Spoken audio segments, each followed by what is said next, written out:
नमस्कार। स्वागत है आपका बायोलॉजी की सीरीज में। और बायोलॉजी सीरीज में आज का जो हमारा टॉपिक है वो है कवक। आज कवक के प्रश्न लेंगे और कवक फंजाई में जो प्रश्न हमने इसमें लिए हैं उसमें मोस्टली क्वेश्चन ऐसे हैं जो बार बार एग्जाम में आए हुए हैं और ये टीजीटी पीजीटी में पूछे गए हैं। चलिए शुरू करते हैं सीरीज का कवक टॉपिक। और इसमें जो पहला प्रश्न हमारे सामने है ये है, क्रूसीफरस में श्वेत रस्ट उत्पन्न होता है। एक श्वेत रस्ट व्हाइट रस्ट जो बीमारी है जो क्रूसीफरस यानी सरसों में होती है, किसके द्वारा होती है? ये होती है एल्ब्यूको द्वारा। ठीक है, वैसे एल्ब्यूको द्वारा भी होती है और एक उसमें होता है व्हाइट रस्ट के मुकाबले एक ब्लैक रस्ट भी होता है, वो पक्सीनिया द्वारा होता है। पक्सीनिया द्वारा होता है ब्लैक रस्ट और एल्ब्यूको कैंडिडा द्वारा होता है व्हाइट रस्ट। जो एल्ब्यूको जो दोबारा जो बीमारी होती है स्वेट रस्ट, ये वास्तविक रस्ट नहीं बोलते इसको। जो वास्तविक रस्ट है वो ब्लैक रस्ट होता है बीमारी का और उसको होता है पक्सीनिया द्वारा।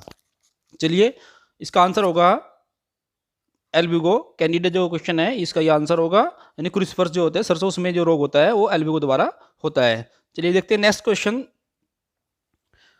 इसमें दिया है कौन खाने योग्य कवक है? खाने योग्य कवक इसमें एक ही है, ये होता है एगेरिकस। इसको मशरूम कहते हैं सामान्य भाषा में। एगेरिकस जो होता है ये कवक खाने योग्य होता है, खाने में सब्जी बनाई जाती है एगेरिकस की, मशरूम के रूप में इसका नाम प्रचलित है।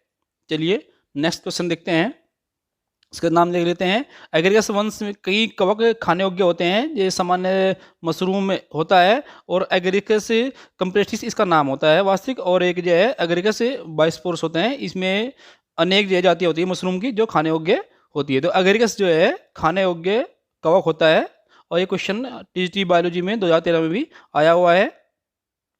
नेक्स्ट क्वेश्चन देखते हैं, ये है कौन सी कवक डबल रोटी ब्रेड बनाने में प्रयोग की जाती है? अब ब्रेड बनाने के लिए जो फर्मेंटेशन की क्रिया होती है वो किण्वनीकरण जो प्रक्रिया होती है वो कवक के द्वारा होती है। इसमें प्रयोग करते हैं ईस्ट का प्रयोग करते हैं। ईस्ट जो कवक होता है इसका प्रयोग करते हैं जो कि ब्रेड बनाते हैं। जब इसकी प्रक्रिया होती है तो उसमें जो ग्लूकोज होती है, शर्करा जो होती है, उसका फर्मेंटेशन होता है।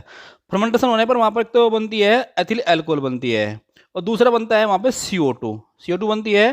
तो जो ब्रेड में जो छेद होते हैं, हम देखो ब्रेड होता है उसमें छेद होते हैं ब्रेड में इस तरह से, अंदर जो स्पोर्स होते हैं, खाली जगह होती है, वो CO2 कारण होती है। और जो एथिल एल्कोहल है वो जो शराब उद्योग है, जो एल्कोहल उद्योग है, उनमें प्रयोग होती है एथिल एल्कोहल। तो डबल रोटी बनाने के लिए जो कवक प्रयोग होती है उसका जो नाम है वो ईस्ट है, याद रखेंगे आप लोग। ठीक है, देखते हैं नेक्स्ट क्वेश्चन। ये इसकी व्याख्या दी गई यहाँ पे, जो मैंने बताया आपको शर्करा जो है, जो शर्करा का इसमें फर्मेंटेशन करते हैं और इसमें एथिल अल्कोहल और CO2 बनती है। CO2 का जो CO2 के कारण ही जो छेद होते हैं डबल रोटी में वो असंख्य छोटे छिद्र होते हैं। ठीक है, देखते हैं नेक्स्ट क्वेश्चन। निम्नलिखित में कौन अल्कोहलिक किण्वन के लिए प्रयुक्त होता है? ये होता है सैक्रोमाइसीज। अब अल्कोहलिक में प्रयोग होता है ईस्ट। ईस्ट का नाम ही सैक्रोमाइसीज है, जो मैंने प्रयोग बताया ऊपर कि ये सक्रोज का ग्लूकोज का फर्मेंटेशन करता है, किण्वनीकरण करता है उसका, तो ये होता है ईस्ट। इसका ईस्ट का नाम ही सैक्रोमाइसीज है। ध्यान रखिए आप, ये ईस्ट को सैक्रोमाइसीज कहते हैं, साइंटिफिक नेम, ईस्ट का सामान्य नाम है। और ये जो ग्लूकोज का फर्मेंटेशन करके अल्कोहलिक किण्वन करता है, जिसे एथिल अल्कोहल और CO2 बनती है। CO2 पर प्रयोग होती है डबल रोटी में और एथिल अल्कोहल का प्रयोग हम करते हैं अल्कोहल के उद्योग में। नेक्स्ट देखते हैं क्वेश्चन।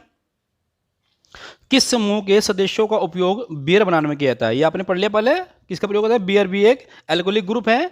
तो बियर का जब बियर बनाते हैं तो वहाँ जो फर्मेंटेशन क्रिया होती है वो ईस्ट कवक के द्वारा होती है। तीनों क्वेश्चन सेम से हो गए हैं। ठीक है, ये ईस्ट के द्वारा होती है। नेक्स्ट क्वेश्चन देखते हैं। निम्नलिखित में से किसमें पर्णहरित यानी क्लोरोफिल पूर्णतः अनुपस्थित होता है? यानी किसमें, इनमें से किसमें क्लोरोफिल नहीं मिलता है? अब देखिए क्वेश्चन देखते हैं। मैं एक तो कवक दिया गया है, शैवाल दिया गया है और लाइकेन सैक दिया गया है। अब शैवाल तो होते ही नहीं, ललित शैवाल, शैवाल चुना हुआ आपने नाम जो है, ये तो शैवाल होते हैं, हरे रंग के होते हैं, तो क्लोरोफिल पक्का होता है इसमें। लाइकेन क्या होते हैं? लाइकेन कवक के और शैवाल के बीच की कड़ी होती है, दोनों के बीच की कड़ी होती है लाइकेन। अब शैवाल के और कवक के बीच की कड़ी को लाइकेन बोलते हैं, तो उसमें भी क्लोरोफिल जरूर होगा, लेकिन कवक में कभी भी क्लोरोफिल नहीं मिलता है। तो इसलिए इसका आंसर जो होगा कि किसमें पर्णहरित पूर्णतः अनुपस्थित होता है, कवक में पर्णहरित बिल्कुल नहीं मिलता है। चलिए देखते हैं नेक्स्ट क्वेश्चन। ये है नेक्स्ट क्वेश्चन हमारा, आलू में वाट रोग की उत्पत्ति का कारण क्या है। वाट रोग होता है आलू में, इसके अलावा दो रोग और भी होते हैं, आपने सुना होगा। एक तो होता है लेट ब्लाइट, लेट ब्लाइट, एक होता है अर्ली ब्लाइट, वही अर्ली जल्दी वाला अर्ली, और लेट देरी वाला, एक होता है वाट रोग। तीन रोग मुख्यतः क्वेश्चन पूछे जाते हैं, बार बार कोई भी क्वेश्चन आ सकता है, लेट ब्लाइट रोग और अर्ली ब्लाइट रोग। जो वाट रोग होता है, वाट रोग तो होता है, इसका क्वेश्चन है आंसर होगा डी, सिनक्राटियम एंडोबाइटिकम, ये होता है वाट रोग, यानी कि सिनक्राटियम जो का होता है उसके द्वारा वाट रोग होता है। लेकिन इसके अलावा दो इसमें और भी हैं, एक तो लेट ब्लाइट और अर्ली ब्लाइट। जो लेट ब्लाइट है वो होता है फाइटोप्थेरा इन्फेस्टेंस के द्वारा, इसके द्वारा होता है लेट ब्लाइट रोग। और जो अर्ली है होता है अल्टरनेरिया सोलेनी द्वारा। आलू के रोग है तीनों ये, अल्टेरिया याद रहेगा आपको, अल्टरनेरिया से कि अर्ली ब्लाइट रोग होता है अर्ली ब्लाइट रोग, अल्टरनेरिया, अल्टर से अर्ली याद रखिएगा। और वो जो फाइटोप्थेरा होता है इन्फेस्टेंस जो है होता है उससे होता है लेट ब्लाइट रोग। और जो वाट रोग होता है सिनक्राटियम एंडोबाइटिकम से। तो ये तीन रोग होते हैं आलू के मुख्यतः, बार बार क्वेश्चन पूछे जाते हैं इसमें से। और जो अगर आलू का रोग में से कोई आता है तो इनमें से कोई क्वेश्चन आएगा एग्जाम में आपके। ठीक है, चलिए तो देखते हैं नेक्स्ट क्वेश्चन। ये होता है नेक्स्ट क्वेश्चन हमारा 8वां है कि कवक सदैव है, विविध पोषी है या सपोषी है या मर्तोपोषी है या परजीवी है। ये तो इसमें कन्फर्म है कि सपोषी तो कवक बिल्कुल नहीं होते, क्योंकि इनमें पर्णहामी नहीं पाया जाता है, क्लोरोफिल नहीं होता है, तो ये सपोषी तो बिल्कुल भी नहीं होंगे। परजीवी होते हैं, दूसरों पर आश्रित रहते हैं, और परजीवी के साथ साथ मर्तोपोषी भी होते हैं। क्वेश्चन में दिया है कि मर्तोपोषी भी है और परजीवी भी, यानी मर्तोपोषी अलग अलग तरह के होते हैं। कोई पौधे पर मर्त पौधे पर है, मर्त जीव पर है, अन्य पदार्थ पर है, तो मर्तोजीवी अलग अलग हो सकते हैं, परजीवी होते हैं। इसका मतलब ये विभिन्न प्रकार के पोषण करते हैं, तो इसलिए इसका आंसर होगा विविध पोषी। अगर ऐसा क्वेश्चन दिया वहाँ पे कि विविध पोषी इसमें दिया है तो इस ऑप्शन में से आपको विविध पोषी करना है। अगर मर्तोपोषी दिया विविध पोषी नहीं है तो वहाँ पर फिर मर्तोपोषी करना है आंसर को। ठीक है, तो ये होगा विविध पोषी। कवक सदैव जो है विविध पोषी होते हैं, अलग अलग प्रकार के पोषण करते हैं, लेकिन ध्यान रखना इस क्वेश्चन में कि स्वपोषी बिल्कुल नहीं होते हैं। चलिए देखते हैं नेक्स्ट क्वेश्चन। कवकों में जो संग्रहित भोजन होता है, जो स्टोरेज जो भोजन पदार्थ करते हैं कवक, किसके रूप में करते हैं, वो करते हैं ग्लाइकोजन के रूप में। याद रखना इसको, ग्लाइकोजन के रूप में अपना स्टोरेज करते हैं भोजन पदार्थ का। और यहाँ पर एक क्वेश्चन बन सकता है कि मंड के रूप में जो स्टार्च के रूप में करते हैं, जो उच्च क्वालिटी के पौधे होते हैं, उच्च श्रेणी के पौधे होते हैं, उनमें होता है स्टार्च के रूप में। नेक्स्ट क्वेश्चन है, एल्ब्यूगो होता है, एल्ब्यूगो कैंडिडा होता है, पता होगा आपको एल्ब्यूगो कैंडिडा से क्या होता है, याद होगा आपको, पहले क्वेश्चन में पढ़ा था हमने। ये ओब्लिगेट अंतरकोशीय रोगजनक है। इसमें जो रोग होता है क्रूसीफर्स में व्हाइट रस्ट रोग जो पढ़ा था आपको पहले, वो इससे होता है एल्ब्यूगो से। तो ये रोग उत्पन्न करता है, क्या करता है, ओब्लिगेट अंतरकोशिका रोगजनक, ये अंदर कोशिका में एक रोगजनक उत्पन्न करने वाला कवक होता है। नेक्स्ट है, राइजोपोस किस वर्ग के अंतर्गत आता है, ये आता है फाइकोमास्टिज के अंदर आता है। ठीक है, राइजोपोस जो है आता है फाइकोमास्टिज के अंदर, ये ऑप्शन बी सही होगा उसका। इसकी व्याख्या देख लेते हैं कि राइजोपोस जो है फाइकोमास्टिज वर्ग के अंतर्गत जाइगोमास्टिज समूह में आता है। समूह कौन सा इसका, जाइगोमास्टिज होता है। और ये एक सेप्रोफाइट होता है, यानी मर्तोपजीवी होता है। आपको पता है मर्तोपजीवी जो है कवक है ये, और जो मर्त पदार्थों पर उगता है। और इसका नाम जो सामान्य नाम इसका है वो ब्रेड माउल्ड है। क्वेश्चन अच्छा बनता है, राइजोपोस का जो सामान्य नाम है ब्रेड माउल्ड या ब्लैक माउल्ड है। इसको याद रखना, कोई प्रश्न को यहाँ पर अच्छा प्रश्न बनता है यहाँ पर, ब्लैक माउल्ड या ब्रेड माउल्ड इसका नाम होता है। देखते हैं, एफ्लाटॉक्सिन उत्पन्न होता है, ये होता है कवक द्वारा। एक जहरीला पदार्थ है, ये जहरीला रसायन है, पॉइजनिक केमिकल है जो कि कवक उत्पन्न करता है। कौन सा, एफ्लाटॉक्सिन। और ये उत्पन्न होता है, ये कैंसर कारक होता है, और ये एस्परजिलस में द्वारा उत्पन्न होता है। एस्परजिलस जो कवक होता है उस द्वारा उत्पन्न होता है, और ये कैंसर कारक होता है। क्या, एफ्लाटॉक्सिन।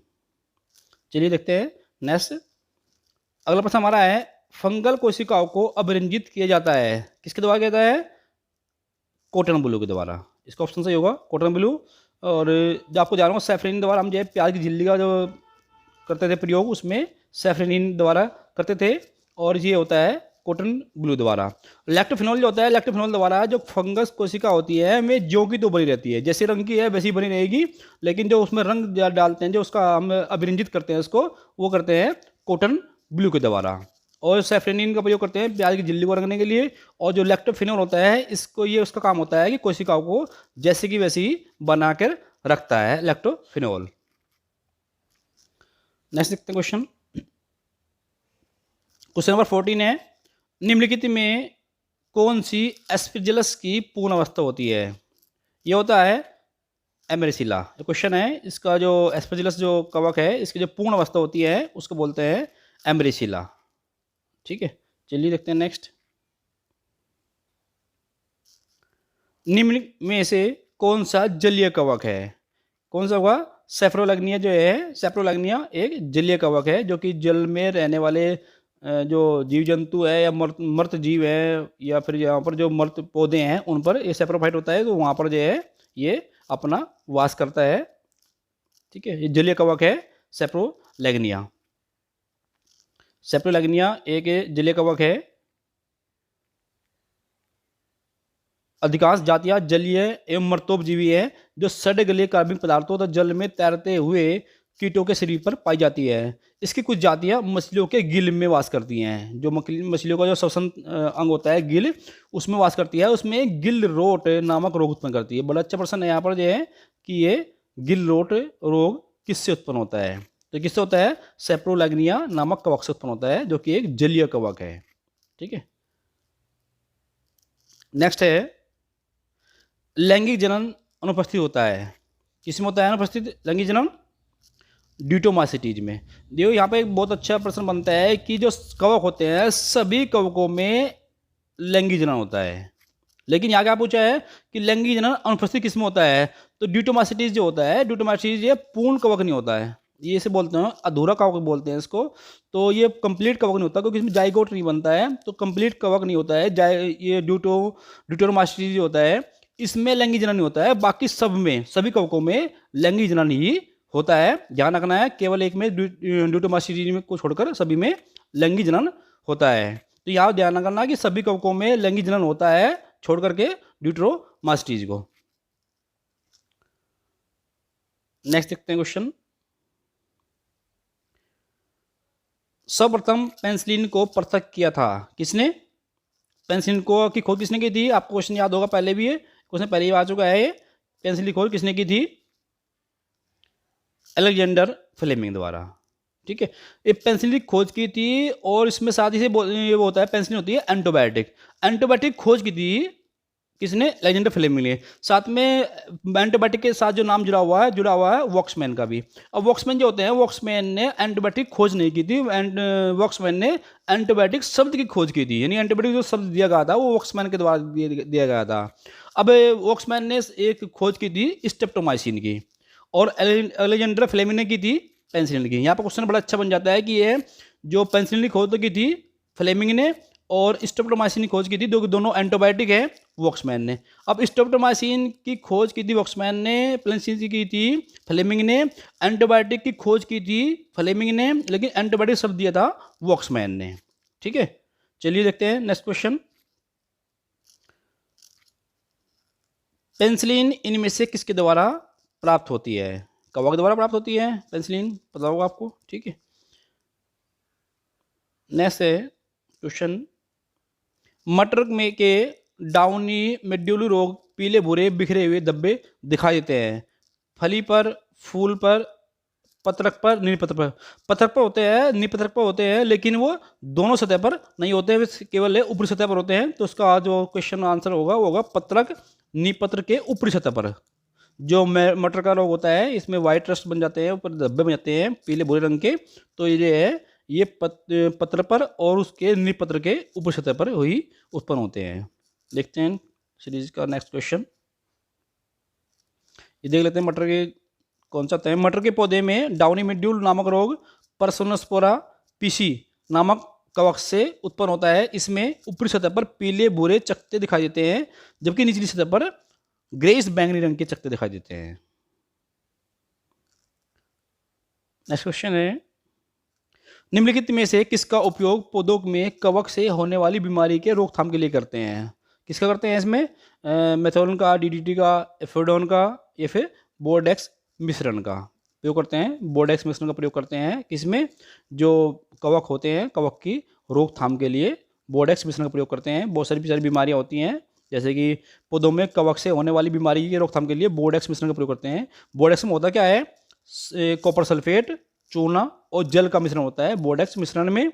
और ये जो क्रूसीफोर्स का वाइट रस्ट रोग है, और मटर का इसका आलू का ब्लाइट रोग है, लेट ब्लाइट, अर्ली ब्लाइट, और साथ में मटर का जो है डाउनी मिड्यूल रोग है, ये सब जो बीमारी होती है इनको रोकथाम के लिए हम प्रयोग करते हैं बोर्डेक्स मिक्सर का। चलिए, आज की सीरीज में ये क्वेश्चन लास्ट क्वेश्चन था, और हमारे साथ बने रहिए। नेक्स्ट हमारी सीरीज का क्वेश्चन होगा, सॉरी जो टॉपिक होगा वो होगा एल्गी।